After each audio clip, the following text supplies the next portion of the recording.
Shoot the Breeze topic number 2 tonight is based on this scholar's argument: is Islam an African religion? Are we internalizing an inferiority complex based on the author's argument? I'll take y'all to the link. This link takes us to Twitter, it seems. I know the video, you guys didn't hear the sound a second ago. Let me see if there's a video. Oh, it seems like there's no video here. So this is a tweet from, you guys can see the tweet, right? Yeah. This is a tweet from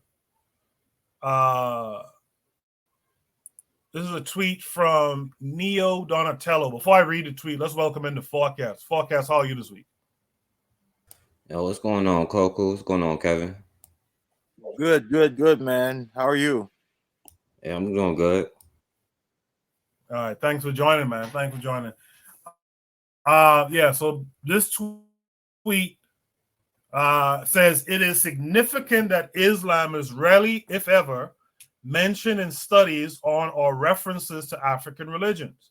After 1,000 years of continuous presence, dissemination by the sub-Saharan Africans themselves, accommodations to local cultures, and an overall record of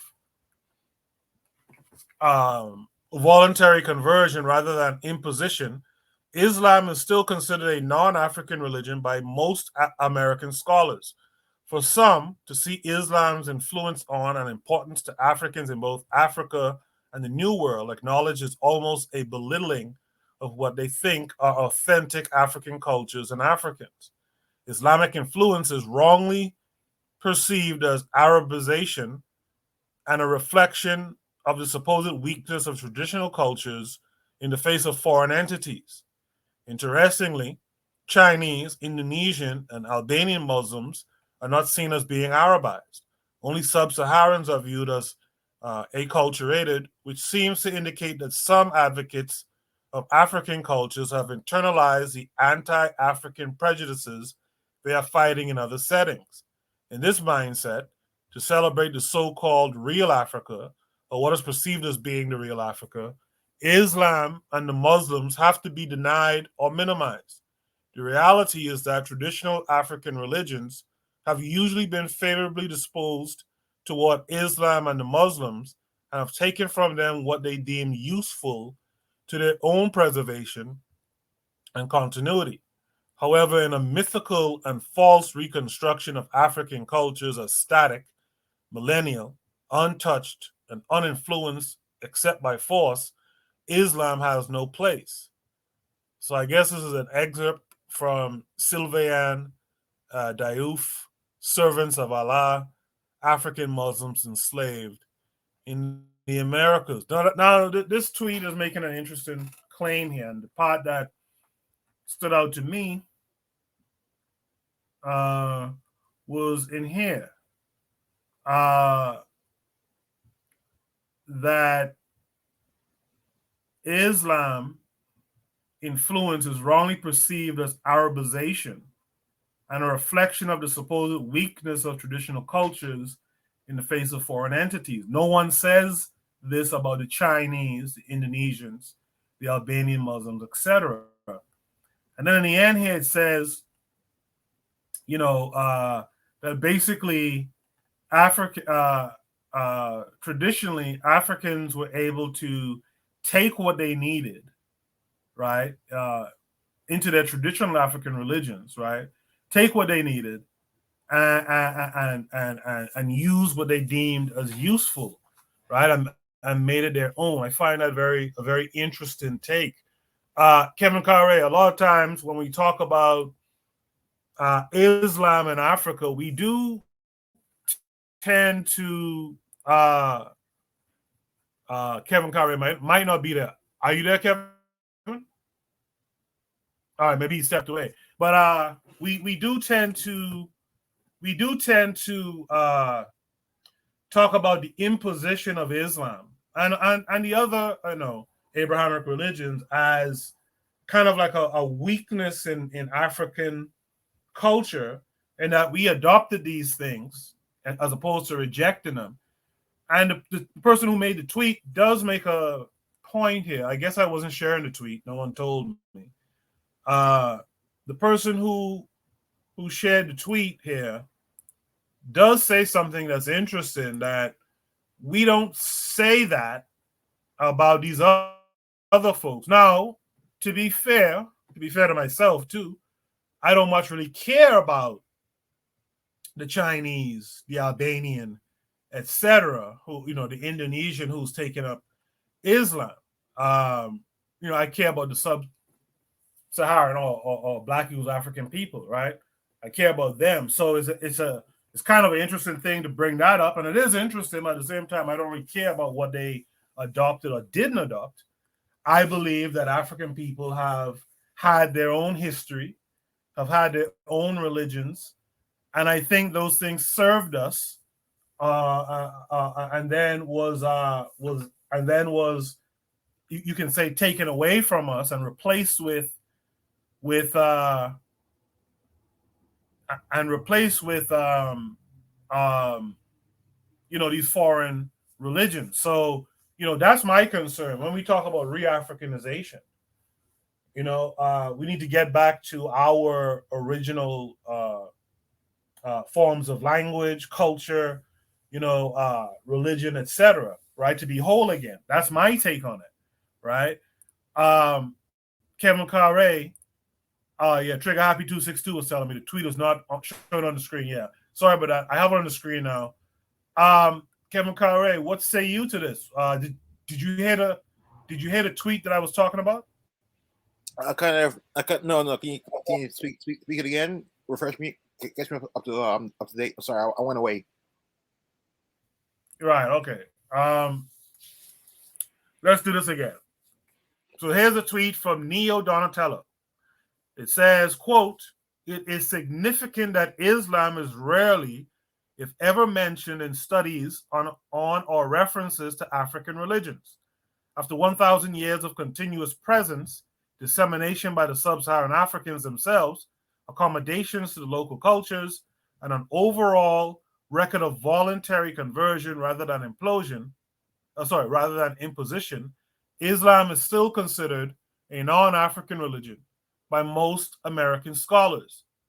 For some, to see Islam's influence on and importance to Africans in both Africa and the New World acknowledged is almost a belittling of what they think are authentic African cultures and Africans. Islamic influence is wrongly perceived as Arabization and a reflection of the supposed weakness of traditional cultures in the face of foreign entities. Interestingly, Chinese, Indonesian, and Albanian Muslims are not seen as being Arabized. Only sub-Saharans are viewed as acculturated, which seems to indicate that some advocates of African cultures have internalized the anti-African prejudices that they are fighting in other settings.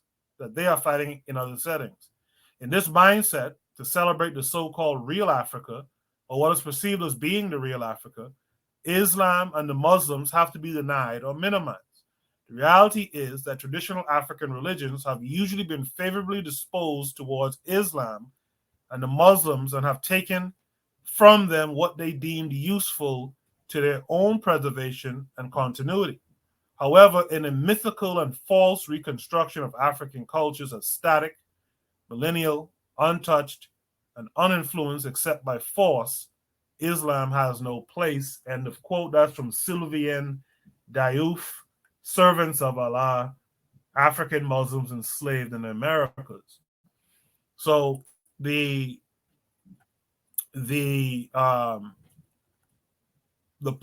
prompt says, based on this scholar's argument, is Islam an African religion? Are we internalizing an inferiority complex based on the author's argument? In the chat, quite quickly, Bobby Wright says Islam is not an African religion. KW Don 7 says Mecca is not in Africa. Right? Bobby Wright goes on to say the first African rulers in West Africa that came into contact with the Arabs pretended to embrace Islam for economic benefits. Bobby, talk about that a little bit more in the chat if you don't mind. Trigger Happy 262 on the KWAZ radio side says, and yeah, I try to bring these arguments to the show because I don't think we realize there's actually a lot of oppositional scholarship against Afrocentricity. It would have been nice to hear the responses for this argument. Yeah, we have a skeleton crew tonight. Trigger Happy, if you're willing, you could also join the panel tonight too. We got room. KW7 says Jerusalem, Mecca, Medina, Northern Africa. So with all of that said, Kevin Carre, actually before I go to Kevin Carre, let me welcome in Real Black Gentleman this week. Real Black Gentleman, how are you this week? Oh, I'm good. I just you know what I'm saying, I you know what I'm saying, I was busy and I realized, you know what I'm saying, this was the Shoot the Breeze. I'm just looking at the topic. I didn't see like the okay, I'm looking at it now that you just pulled it up. It's significant that Islam is rarely, if ever, mentioned because it's not African. I mean, it's like that's not what those people allegedly, according to that, none of that stuff is like when we're talking about Black people, African, like that's peripheral. That has nothing to do with the Yoruba or, you know what I'm saying, peoples. You know what I'm saying? That's not peoples. That's not the Zulu. That's not peoples. You know what I'm saying? That's in trying to like say that the proximity on a geographical level, and it's just like, well, it's right next to it, so it might as well be nah, that's not it. In the whole imposition of, you know what I'm saying, the various levels of Islamic encroachment in northern, you know, and around the sides of Western and Eastern Africa, that's not this, and because of the fact that it's now kind of enmeshed in, especially in Nigeria, again, in a lot of there's like Islamists in Mozambique now. I mean, that shit's wild. It's like trying to mesh it in and say, well, we were here all along. That's like the same argument that that the people about the homosexuality say, well, it was always homosexuality in Africa. It was always there. Based on what? Because of what you see now when trying to extrapolate that into the past, that's not how it works. Yeah, I'm just saying, like, that's, yeah, of course. I mean, no, of course not. Anyone who actually looks at any kind of like historical research and seeing peoples and how they move would definitely, you know, refute that. Of course, it's not. Like you say, that internalizing it is just exactly what I kind of just said. It's like because of the fact that Islam encroaches upon current African, classic African, societies and stuff. People are trying to say, well, yeah, it's like, well, why are we trying to say that it's not African? It's kind of already here. I'm a pass. I know. I just wanted to say, hey, but that's what it is. Well. Before I go to someone else on the panel, let me ask you this, Real Black Gentleman. Okay. Trigger Happy 262. You can't see him on the Bitter Medicine side. He's on the KWAZ radio side in the chat. But he says, now for all saying that Mecca is not in Africa, here is another argument. You haven't heard some people argue that the Middle East is Northeast Africa, which, that's a lot of my understanding too, that all of that region there was considered Africa at one time. He goes on to say, there are also scholarship and anthropology that pure Arabs or original Arabs were actually Black, and that Arabia was occupied by Black people. He said, as Gaviites, you need to be familiar with these arguments and what response you have to them. If you want to get into power, your vision has to have a stronger argument. I actually agree with what Trigger Happy 262 is saying. That he also adds, also in regards to the West African rulers, I don't know, it depends. People say that it came peacefully, and also African rulers have shaped their mythology through Islam. So, if we go with what Trigger Happy 262 just said, then I'm left in a quandary. What is Yoruba? Is Yoruba Ifa, and is that a response to Islam? No. Because I mean, like the Inri and a lot of these cultures existed before Islam. I know about the argument that that Arabia is Northwest Africa, and like I get that, but the problem is like you have to deal with the Romans, the Byzantines, just a lot of just mishmashery, even through like the whole Iraq, Syria-ish region, you know what I'm saying? That whole area in northern Arabia, like, yeah, I mean, black people have, I mean, just because of the geography, black people in like Africa, like on the east coast of like Ethiopia and in Sudan and Egypt, I mean, there's just black people there, where on the other side of the Red Sea, I mean, you do have the Yemenis and there's still black people down there. But Oman, the Emirates, those are Arabian countries, and where are the black people? They're getting shit on, literally. So like, I know that argument, but I think that the time frame of that, at the time of Mecca, there's a lot of mixery in Arabia at that point. To say that, the whole Arabian Peninsula is Northeast Africa, I would say that's wishful thinking from the Kemetic point of view, when that area was basically a client state of Kemet, a client region of Kemet. And that was thousands of years ago. We're talking about, I would say closer to like 4,000 years ago, as opposed to 1,500. Yeah, again, the Islam. I've been trying to say this. Islam and Judaism are related. The peoples who are Islamic are the same people who are the KWAZ and the Jews. They came up out of that Asia region up and crossed the Caucasus and were in that Turkestan region.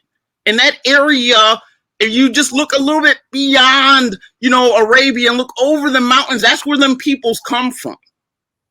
There's a place in like in the area of the Caucasus, in the South Caucasus, in the 1600s, called the Iberian Emirate. Now you might know the Iberian as in the Iberian Peninsula of Spain.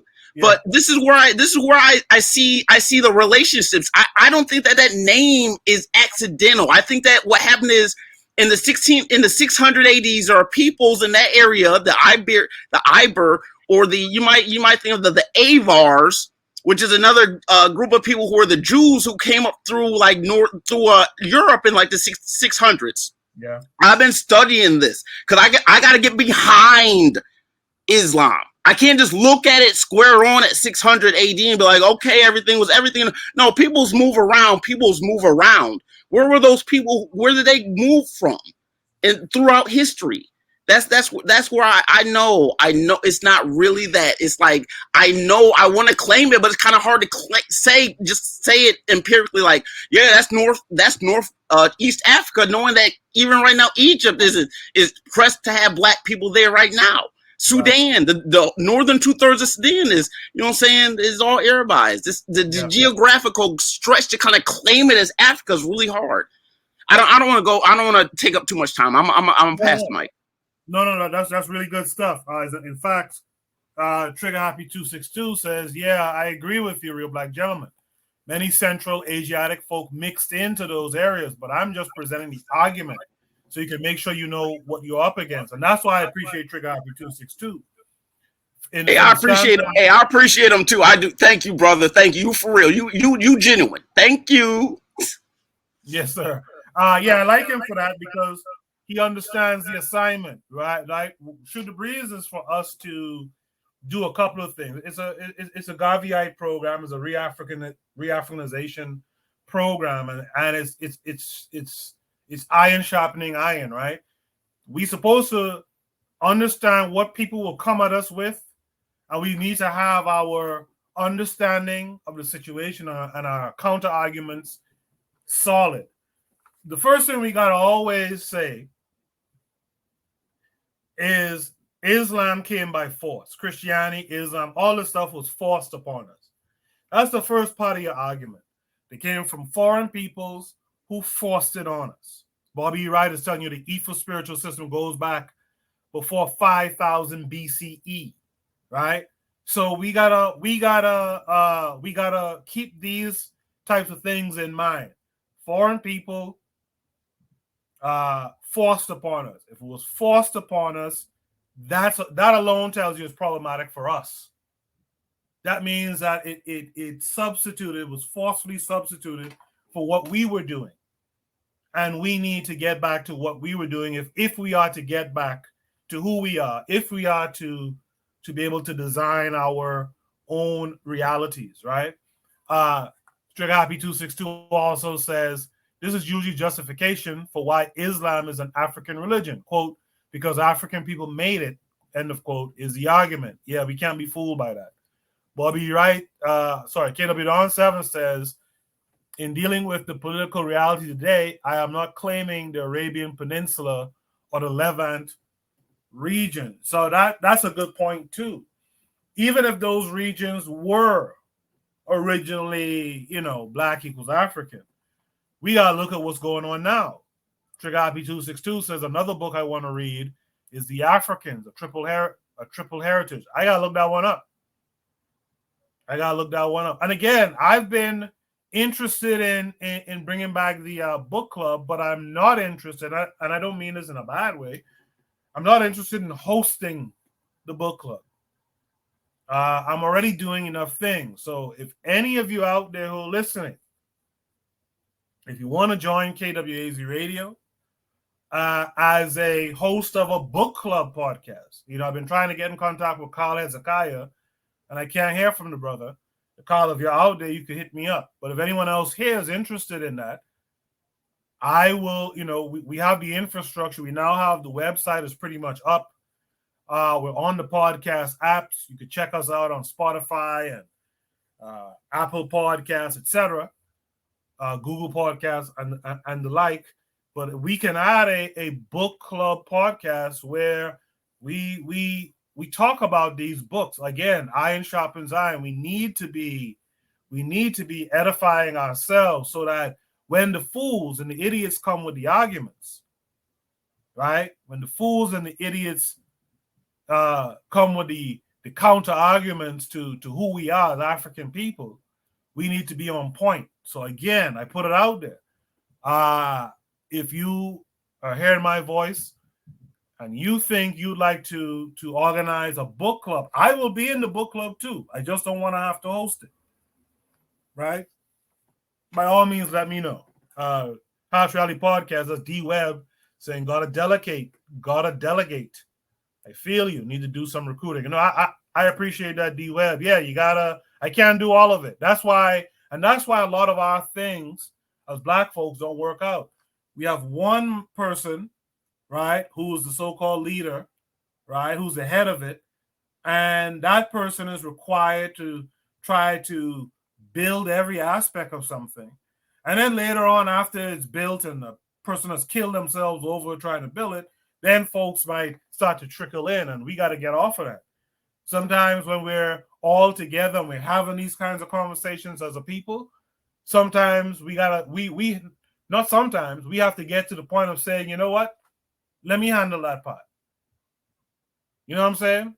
If we're fixing an old car or something like that, and I say I'm going to fix, the muffler or something like that, someone else could get the alternator or something like that. You know what I mean? So let's try to do that. Let's try to shoot the breeze that thing where when we come across a interesting topic, someone raises their hand and says, I'll take that part.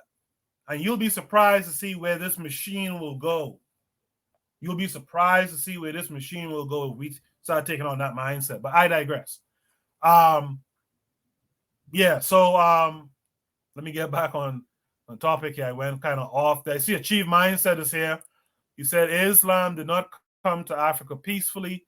I appreciate all of you who are here tonight.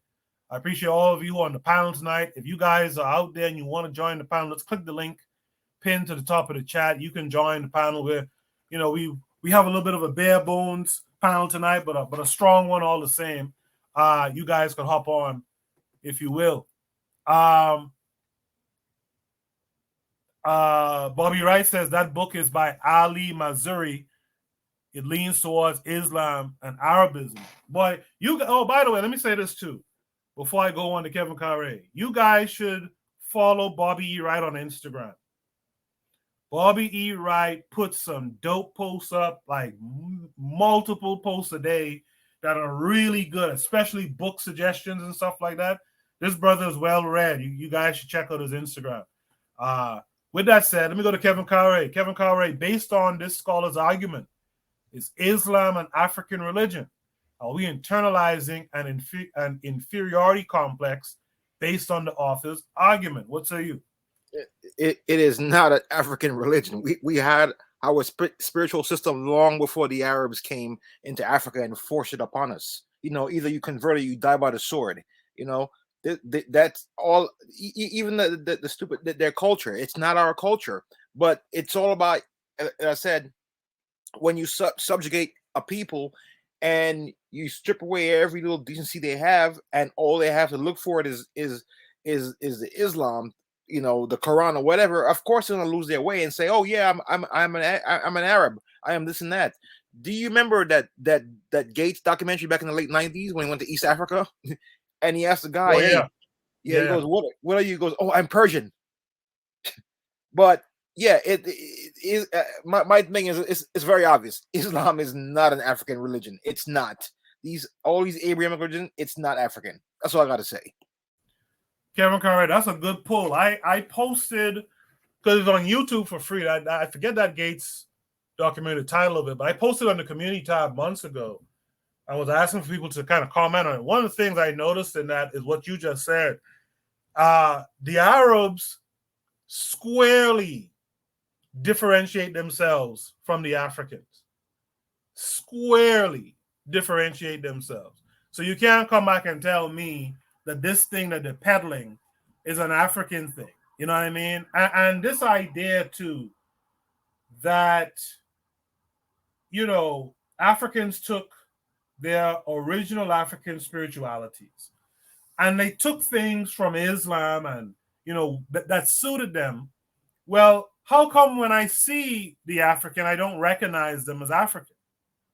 How come when I see them practicing Islam and not African spiritualities? I remember years ago, and maybe in that Gates documentary too, they talked about how Africans had the religion and then they also had the African spirituality. But what do we see most time from these Arabized Africans? We see Islam.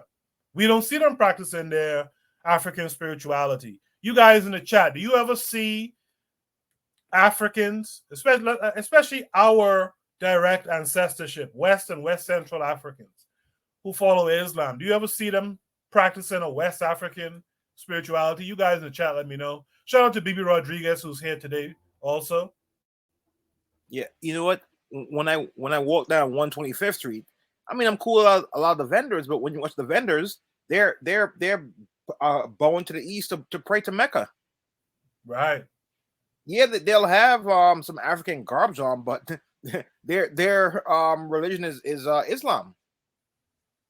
Same thing. Yeah. You go on Bedford Avenue and Fulton Street, right?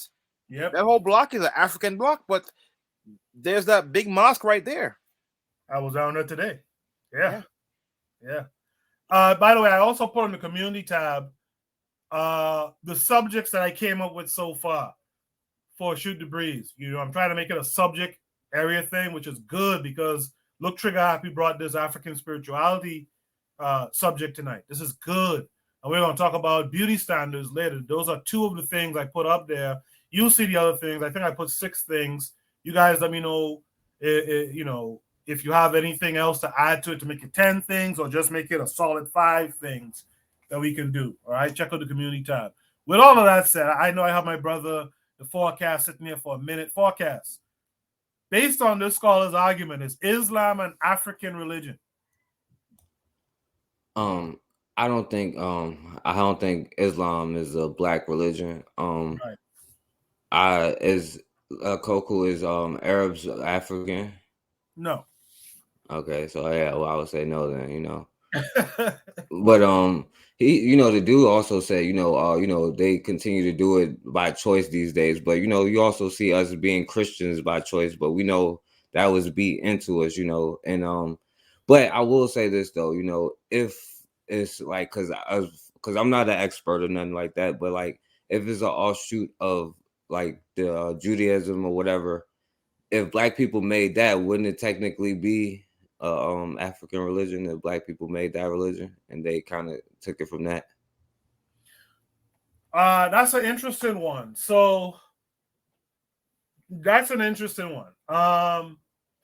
There's good arguments to say that Judaism came out of Africa and was sold back to Africa. I think John Henry Clark makes that point.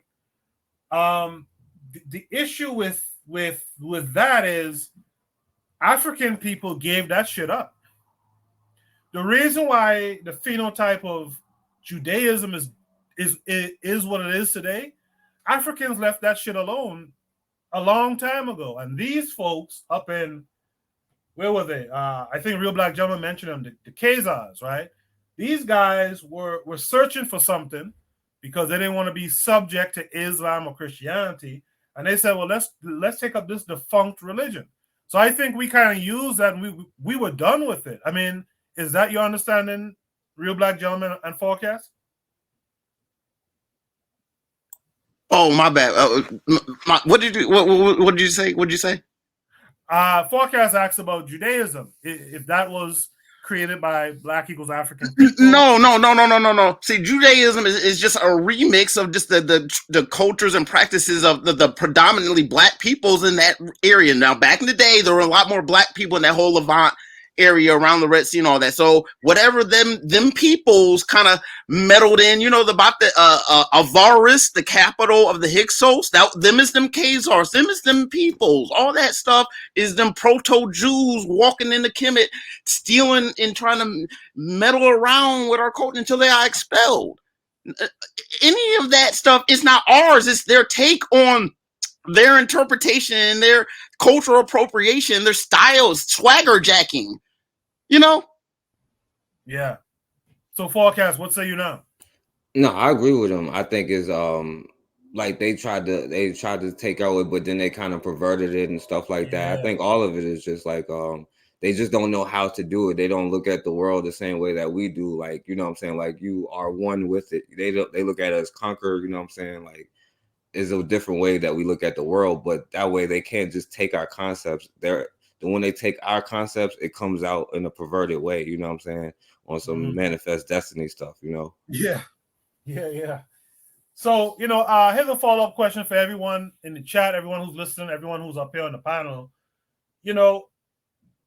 How do we make our African spiritualities as powerful as these people's own? Like how do we get our people back to them when we talk about re-Africanization? I'll be curious to hear from Trigger Happy 262 and others in the chat. How do we get our people back or on to African spirituality without, and Forecast likes to have this conversation sometimes. How do we get them back? Do we have to somehow force our people? Or, what do we do to get our people back? I'll start with Kevin Carre. Sorry about that. I mean, as you get older, your belief is more ingrained and cemented into your head. So the most we can do is start with the next generation coming up.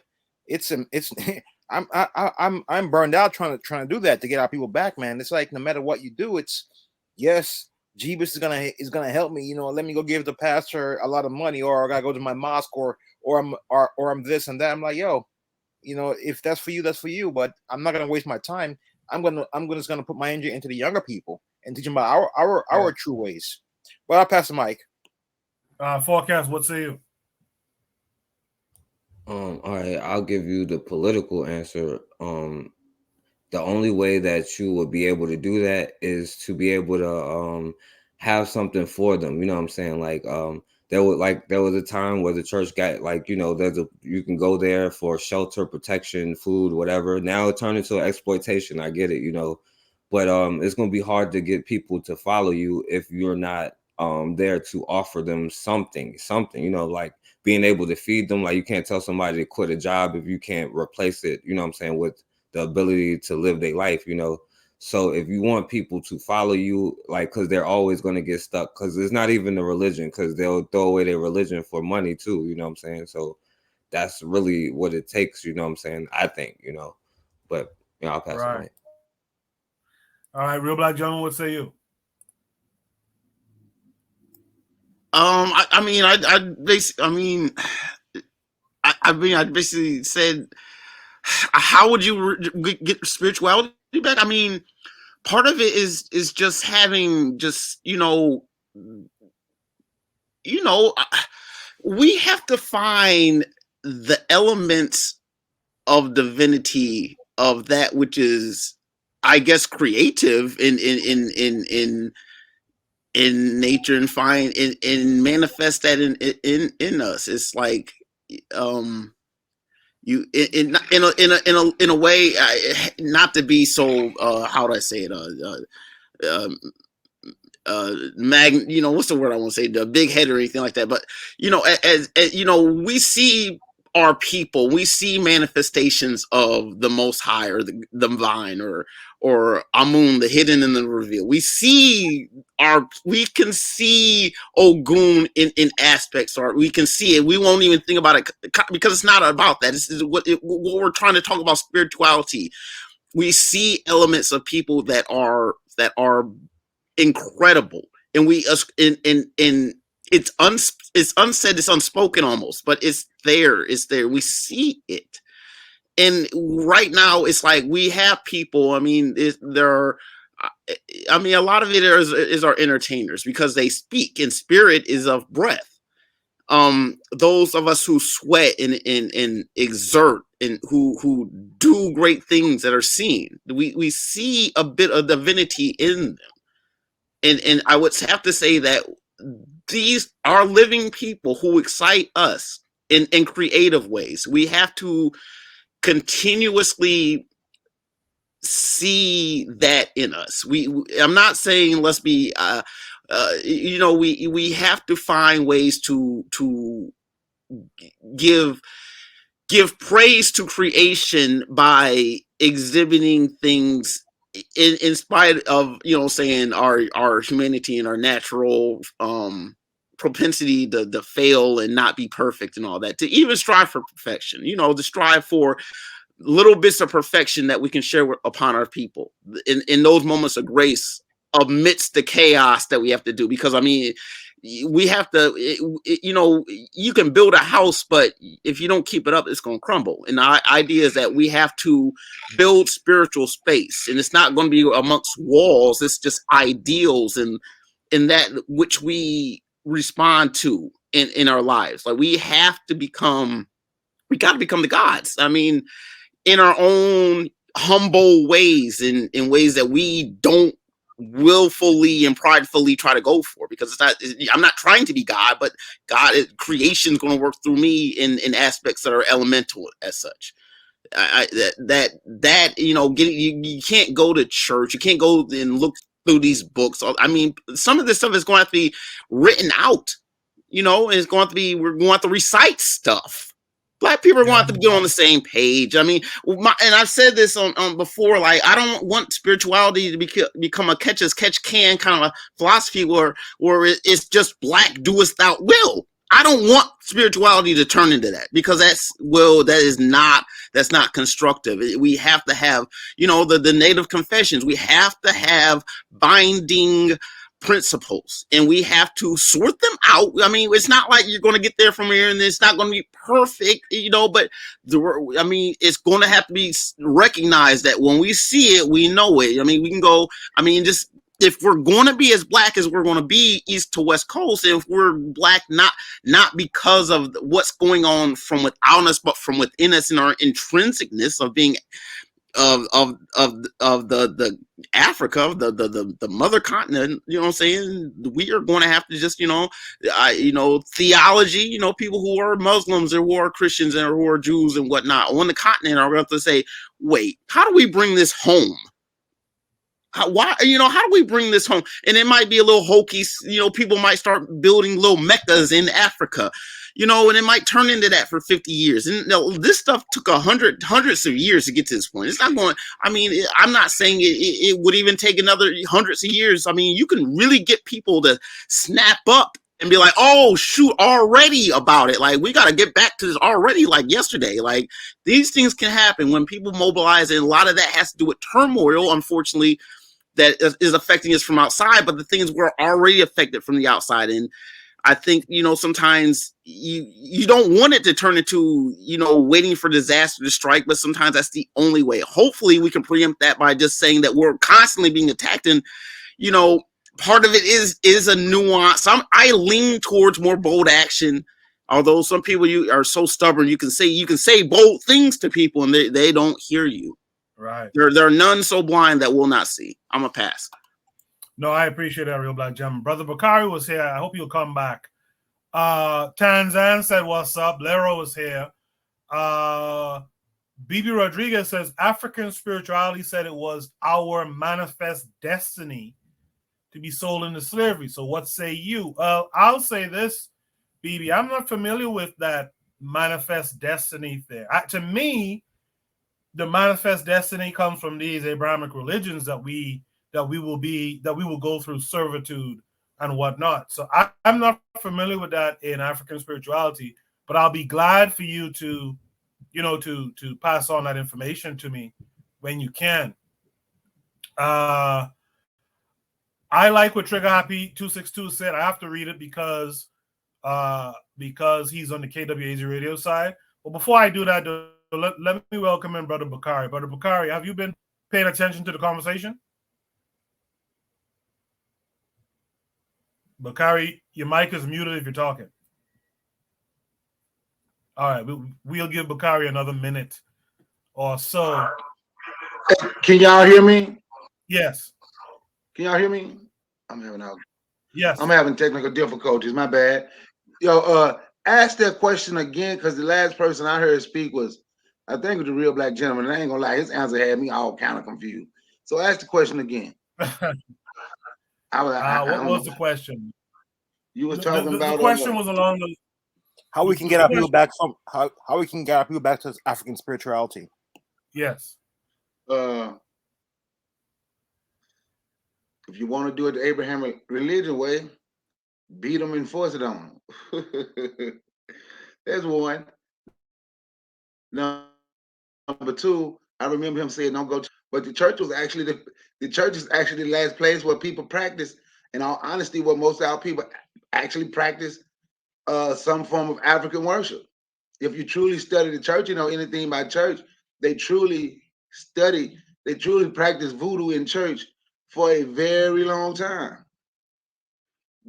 They, just like in places now that do Santeria, it's covered up under like Catholicism, but if you study it, they're actually doing African worship inside of the church.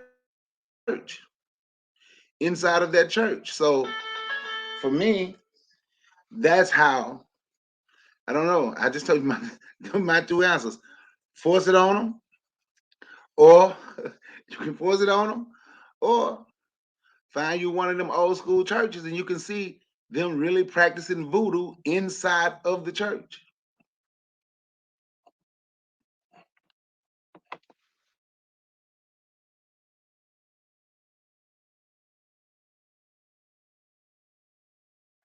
And I yield the mic. Sorry, I was talking with my mic muted. I've had the thought, and thank you, Bakari. I had the thought several times in my journey. I've had the thought of starting a church, but a church that does it differently than what's being done out here. A church that brings in that African spirituality, that, a church that also holds those study groups and has a meeting place for people to get organized and stuff. One of the criticisms I have about Gavi is Gavi was a Roman Catholic, and when you read Message to the People, he clearly talks about God and Christ and all that kind of stuff, right? I like what Trigger Happy 262 Plus said. It reminds me of Gavi a little bit. We have to, I can't find where Trigger Happy 262 said it. He said, pushing for a cultural revolution.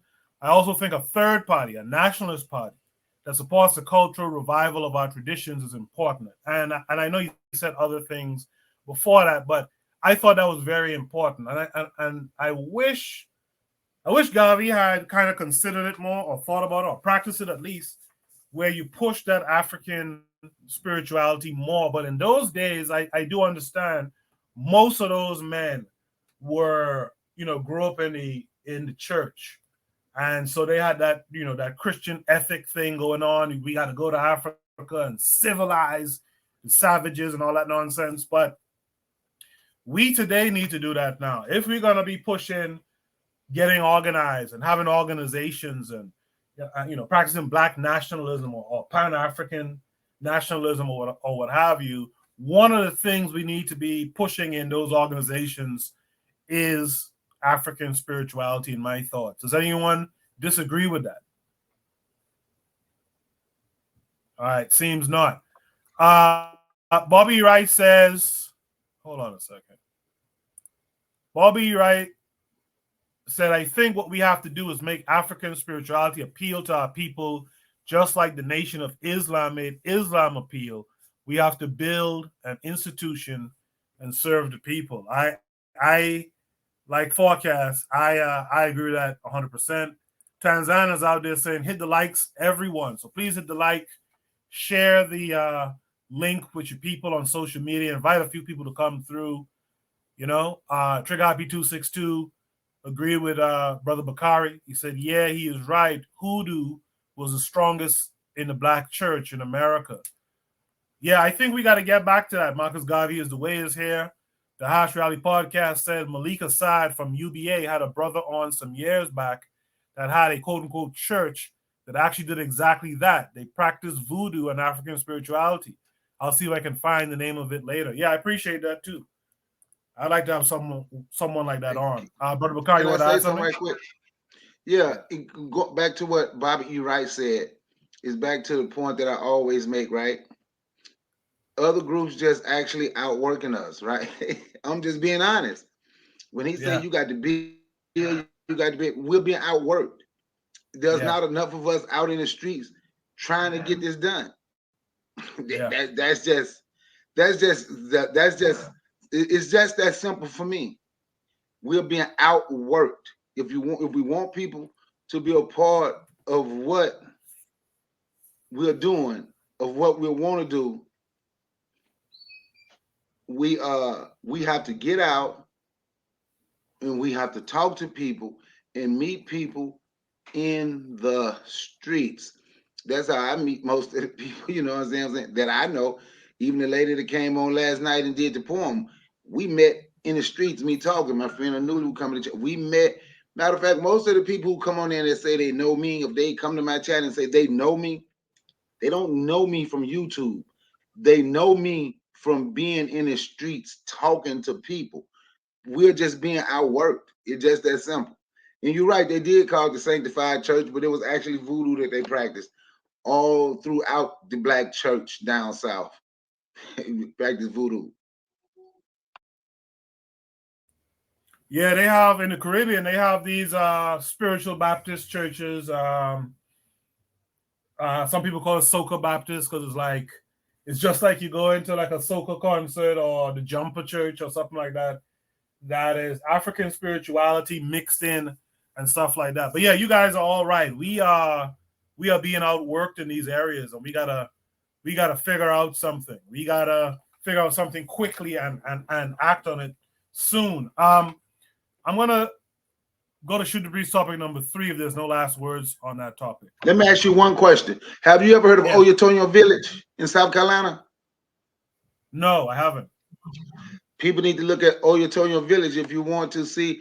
It's a village. It's Yoruba. It's actually their own sovereign little nation right there in South Carolina. But they practice Ifa. They have a lot of traditional African worship is right there in Oyotonyo Village.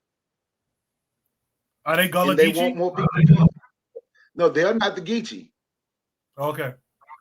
No, they're not Geechee. They were just they African Americans. But yeah, right. It's called.